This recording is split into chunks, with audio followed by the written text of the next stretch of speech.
Bom dia, pessoal. Mais um dia para mais uma leitura. Hoje eu vou continuar mais uma leitura do livro, que é o Desenvolvimento da Criança. Esse terceiro olho aqui vai ficar, porque eu troquei de óculos. Esse óculos aqui não é para dar reflexo, porque eu já tinha feito vídeo com eles e nunca tinha dado reflexo, mas aqui tá dando. Então, vai continuar assim, eu vou continuar minha leitura, tá? Vai ser sobre as constantes perceptuais. Para os adultos, as características dos objetos parecem ser notavelmente constantes, apesar das variações nas condições. Apesar das condições, que nem eu aqui, né? Eu tô percebendo que tem algo errado. Mas eu vou continuar mesmo assim, porque dá até pra brincar, né, com isso aqui, né? Mas a leitura é séria, tá? Vamos deixar isso de lado e vamos ver o que a gente vai aprender aqui com essa leitura.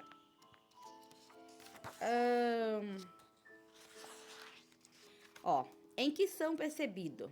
Um livro afastado, 3 metros, parece aproximadamente a mesma coisa que quando está a 1,5 metro. Embora na primeira situação projete uma imagem retiniana, a imagem da mais remota membrana neural do globo ocular, que tem apenas metade das dimensões da segunda constância dimensional. Além disso, um livro é percebido como um livro, seja qual for o ângulo de onde se observe, de uma posição sentada, de pé ou invertida. Constância formal. O verdadeiro brilho de um objeto é geralmente julgado com bastante exatidão, independentemente daquilo que o cerca. Constância de luminosidade. Assim, um pedaço de carvão exposto à luz forte do sol pode refletir mais luz do que um pedaço de quartzo na mais profunda sombra. Contudo, percebemos o carvão como mais escuro do que o quartzo. Se percebemos o enquadramento em que se situam, em resultado da maturação e aprendizagem, o adulto é capaz de prestar atenção principalmente às características constantes e distintas do objeto. Os atributos críticos é capaz de dar o desconto aos aspectos variáveis e irrelevantes da situação de estímulo, as diferenças de distância, direções da vida e luz refletida. Essas constantes desenvolvem-se gradualmente, porém, e melhora com a idade. Num estudo, apresentam-se a bebês entre 10 e 50 semanas de idade dois chocalhos. Simultaneamente, um colocando perto e o outro 3 vezes maior, colocando a uma distância tripla da primeira. Os 2 chocalhos produziam imagem de dimensões iguais na retina, mas não provocavam reações idênticas. Os bebês de 6 meses e mais procuravam agarrar o chocalho mais próximo com muito maior frequência do que o outro. Aparentemente, porém, a constância dimensional não estava bem estabelecida antes dos 6 meses de idade. Numa excelente experiência sobre a constância dimensional, os indivíduos foram introduzidos para manipular um disco distante que era mecanicamente ajustável, até parecer da mesma medida que um disco padrão colocado a 1 metro de distância. A perfeita constância é conseguida quando o disco de comparação é ajustado exatamente na mesma medida que o padrão. Mesmo os 2 anos de idade, sendo esta a idade mínima destacada, a idade mínima testada. É evidente um considerável grau de constância dimensional, mas verifica-se uma gradual melhoria. Com a idade, até uma constância quase perfeita ser atingida aos 10 anos aproximadamente. A luminosidade e a constância formal também foram estudadas por métodos análogos aos das experiências com a constância dimensional. A constância de luminosidade resulta fraca entre as crianças de 2 anos de idade, mas melhora com bastante rapidez, ainda que esteja longe de ser perfeita, mesmo aos 10 anos. A tendência de desenvolvimento da constância formal parece-se muito com a da constância de luminosidade. Aí aqui ele vai falar agora sobre formação de conceitos. Vamos ver. A linha divisória entre percepção e concepção é tênue, tornando-se difícil fazer uma distinção nítida entre ambas. De modo geral, os psicólogos consideram as percepções como organizações de simples impressões sensoriais, visuais, auditivas e táteis, ao passo que a formação conceitual envolve a descoberta e definição de importantes características comuns a um grupo de objetos ou acontecimentos, né?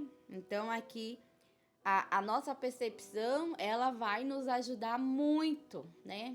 Ali no que você está captando ali no seu ambiente que você está, né? Como um barulho, uma coisa que te chama a atenção, né? Algo assim que vai ser perceptivo ou intuitivo também. No meu entender também, vamos ver se ele vai falar isso mais adiante, mas a percepção também ajuda também a sua intuição também, né? Também isso vai ajudar muito. Mas aqui ele tá falando primeiro das crianças, né? E conforme ela vai se desenvolvendo. Os conceitos foram definidos como sistema de organização que servem para fazer com que as características pertinentes da experiência passada influam no objeto estímulo presente, partindo do princípio de que o estímulo exerce algum efeito sobre a pessoa, que esta o percebe. Existem processos adequados por meio dos quais o objeto é interpretado, revestindo de significação e ligando a outras atividades concorrentes do organismo. Esses processos não ocorrem ao acaso, mas de um modo mais ou menos sistemático e consistente. Em resumo, a experiência prévia com objetos equipa uma pessoa a reagir similarmente a objetos do mesmo nome e espécies relacionadas. Ao definirmos as propriedades de conceitos, estamos realmente identificando as maneiras em que a experiência está organizada. Embora aos conceitos se dê usualmente um rótulo verbal, o nome, por exemplo, de um objeto estímulo. O próprio conceito é realmente um sistema complexo de atividades internas que representa as impressões, sentimentos e reações associados com esse objeto. Então, na verdade, a gente tem que estar sempre sendo estimulada, né? Então, com isso, a gente vai percebendo mais coisas ainda. Obviamente, a provisão de conceitos de uma criança depende de sua cultura e experiências passadas, pois são estas que definem a variedade e tipo de conceito à disposição dela.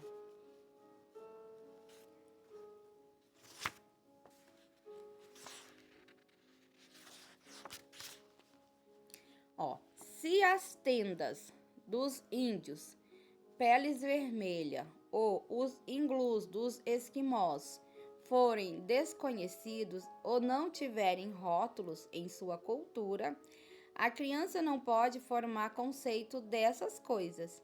Uma criança americana adquire um único conceito para arroz. Uma criança indonésia tem rótulo para múltiplos tipos de arroz, que ela diferencia. Arroz nos eirados, arroz maduro, arroz cozido, arroz frio e etc. Né? Então, cada um tem a sua percepção, dependendo da sua cultura, né? É que nem já falamos lá no começo. A capacidade de formação de conceitos está intimamente ligada à aquisição de linguagem, em especial a atribuição de nomes ou rótulos. Depois de ter aprendido os nomes ou rótulos aplicados a objetos ou acontecimentos, é possível que uma criança reaja identicamente a todos os estímulos que têm os mesmos rótulos. Isto é conhecido como mediação verbal ou generalização verbal. Numerosas experiências demonstram que tal mediação é de importância capital na formação de conceitos, resolução de problemas, pensamentos e aprendizagem. A título ilustrativo, nas experiências de transposição, os sujeitos aprendem a fazer escolhas na base de relações entre estímulos, né? Então, tudo é estímulo, né? A gente é estimulado de tudo que é jeito, de tudo que é lado. Então, desde criança, né? Ó, isso aqui também, eu já sabia disso, né? Mas aí, conforme tu vai lendo, tu vai aprendendo cada vez mais, né? Um pouquinho por vez. A título ilustrativo, nas experiências de transposição, os sujeitos aprendem a fazer escolhas na base de relações entre estímulos. Suponhamos, por exemplo, que uma criança aprende primeiro a escolher o maior de 3 quadrados, mais tarde apresenta-se 3 quadrados diferentes, sendo o menor da mesma medida do maior ou correto dos ensaios anteriores. As crianças mais novas com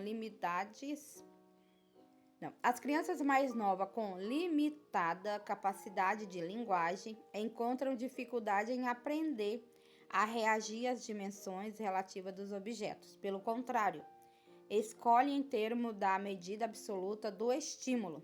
As crianças mais velhas que conhecem e podem aplicar palavras mediadoras verbais como maior e tamanho médio aprendem muito facilmente as escolhas de transposição ou correlação. A abstração e a formação de conceitos são necessárias para uma bem-sucedida aprendizagem reversiva, em que uma criança tem de aprender a fazer o oposto do que foi feito antes na mesma situação. Como ilustração, os sujeitos experimentais podem ser ensinados a discriminar entre dois estímulos que diferenciam na medida e cor. Ai, quero água. Só um pouquinho.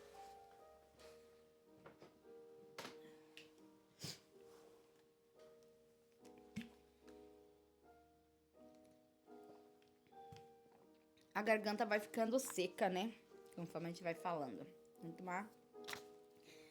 Tá, então aqui, né? À medida que a gente é estimulado, que a criança é estimulada, ela vai aprendendo a fazer outras coisas, né? Escolher outro círculo, outro quadrado, que é o que eles estão lidando aqui, é os bloquinhos, né? Ainda. Então, Como ilustração, os sujeitos experimentais, né, que eles fazem experiências, né, direto, a gente não sabe, mas a gente tá sempre sendo experimentados, né? Então, como ilustração, sujeitos experimentais podem ser ensinados a discriminar entre dois estímulos que diferem na medida e cor. A escolha do maior de dois blocos, independentemente da cor, é recompensada. Isto é, a dimensão é relevante e a cor irrelevante. Subsequentemente, faz-se uma invenção no padrão das recompensas experimentais. A dimensão é ainda relevante, mas a criança é recompensada por escolher o objeto menor em vez do maior. Nas mudanças não reversivas, a dimensão anteriormente irrelevante torna-se pertinente, enquanto os prêmios dependiam antes da discriminação das dimensões. Ficam agora na contingência de escolhas baseadas na cor. Então, vamos ver aqui o que ele fala. As crianças capazes de respostas verbais de mediação, aquelas que podem dizer para si própria. As medidas é aquela que podem dizer para... Não, estou repetindo aqui, peraí que eu vou voltar lá de novo. As crianças capazes de responder verbais de mediação, aquelas que podem dizer para si próprias. As medidas é que são importantes. Acham relativamente fácil aprender a mutação inversa. Os dados experimentais mostram que, à medida que as capacidades verbais aumentam, as mutações reversivas são dominadas mais facilmente. São relativamente difíceis para crianças das escolas maternais e poucas. Dentre elas, aprendem prontamente a mutação. Entre as crianças dos jardins de infância e as que aprendem mais depressa, presumivelmente, as crianças brilhantes e verbais têm essa dificuldade em dominar as mutações reversivas. As que aprendem com lentidão não aprendem a mudança com tanta facilidade.